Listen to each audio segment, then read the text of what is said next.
Dulu, El Salvador punya tingkat pembunuhan 103 per 100.000 penduduk. Itu nyawa loh bos. Dan dianggap sebagai salah satu negara paling berbahaya di dunia.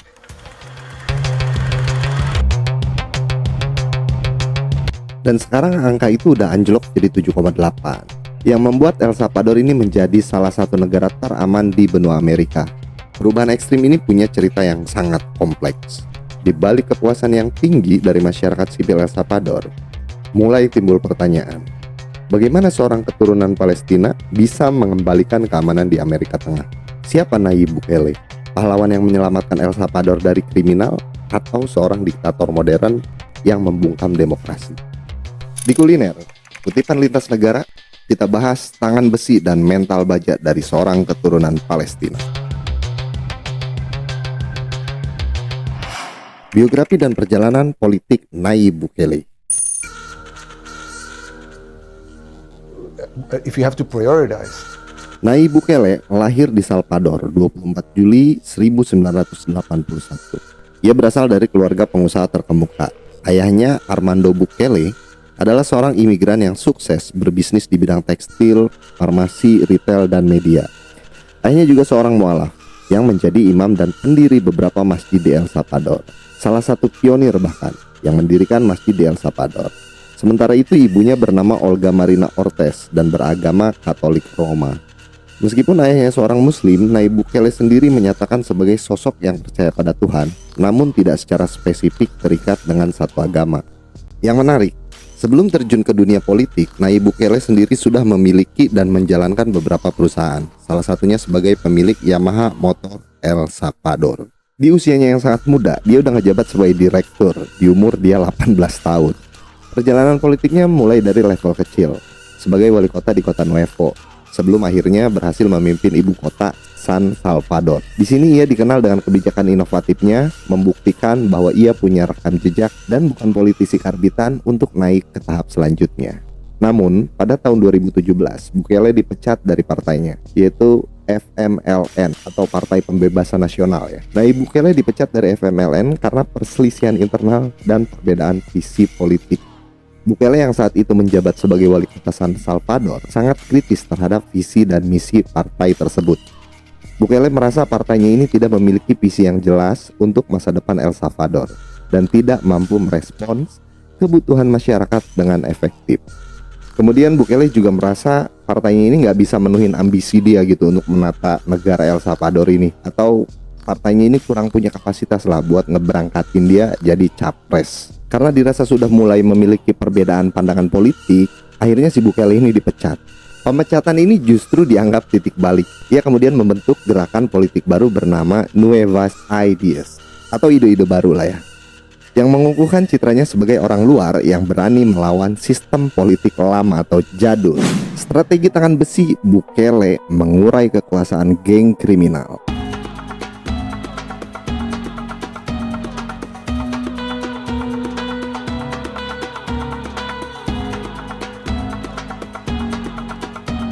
Pencapaian besar Bukele adalah mengubah El Salvador dari negara yang dikuasai geng kriminal menjadi salah satu yang teraman.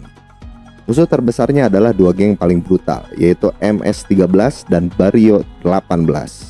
Kedua geng ini dibentuk di Los Angeles oleh imigran Salvador, yang kemudian dideportasi ke tanah air mereka di El Salvador. Mereka tumbuh menjadi monster yang menguasai jalanan, memeras pedagang, pengusaha, hingga sopir bus. Perang antar geng untuk memperebutkan wilayah juga menjadi pemandangan biasa. Untuk mengatasi ini, Bukele menerapkan strategi ekstrimnya yang disebut state of exception atau keadaan darurat ya.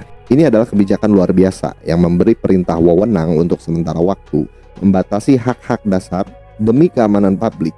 Dengan kebijakan ini, polisi dan tentara bisa melakukan penangkapan massal terhadap siapapun yang dicurigai sebagai anggota geng, bahkan tanpa surat perintah sekalipun.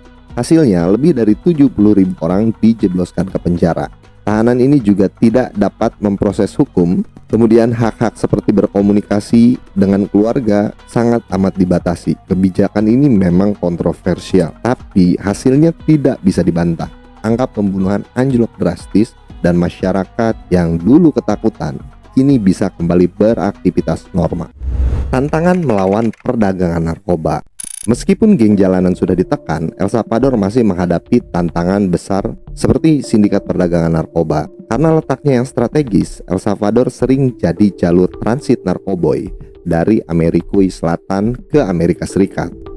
Bukele tidak tinggal diam. Pemerintahannya memperkuat angkatan laut El Salvador untuk mencegat kapal-kapal penyelundup di perairan Pasifik. Dan tentunya sering terjadi penyitaan kokain dalam jumlah tonan yang membuktikan bahwa operasi anti narkoba masih sangat aktif dan terus berupaya untuk menekan para sindikat perdagangan narkoboy internasional. Mengingat perdagangan narkoba skala besar ini sekarang didominasi oleh sindikat internasional, bukan lagi oleh geng-geng jalanan lokal yang dulu berkuasa. Akan lebih ekstra dan sulit, mengingat sudah jadi rahasia umum kelihayan para kartel berupaya untuk menyuap para penegak hukum yang sedang bertugas. Kontroversi dan kritikan. Di balik tingkat kepuasan yang sangat tinggi, ada kontroversi besar yang membuat Nayib Bukele dijuluki diktator modern.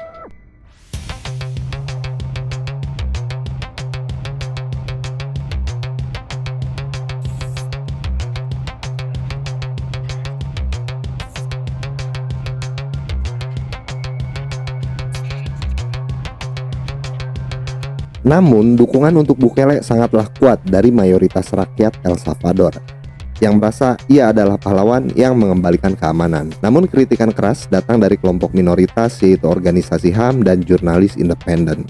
Mereka menyoroti pelanggaran HAM seperti penangkapan tanpa dasar yang jelas dan dugaan penyiksaan di penjara. Kelompok ini melihat kebijakan Bukele mengikis demokrasi, terutama setelah ia memecat hakim Mahkamah Agung dan mengubah aturan konstitusi agar kemungkinan bisa terpilih kembali. Mereka juga menuduh pemerintahannya membungkam media yang kritis. Kesimpulan, Nayib Bukele adalah sosok yang penuh kontradiksi. Ia berhasil memberikan keamanan yang didambakan rakyatnya, tapi dengan harga yang mahal bagi demokrasi dan hak asasi manusia. Pertanyaannya sekarang untuk kita semua, apakah rasa damai dan keamanan ini sebanding dengan risiko otoritarianisme? Atau justru El Salvador menunjukkan bahwa di beberapa situasi sikap otoriter adalah harga yang harus dibayar demi perdamaian?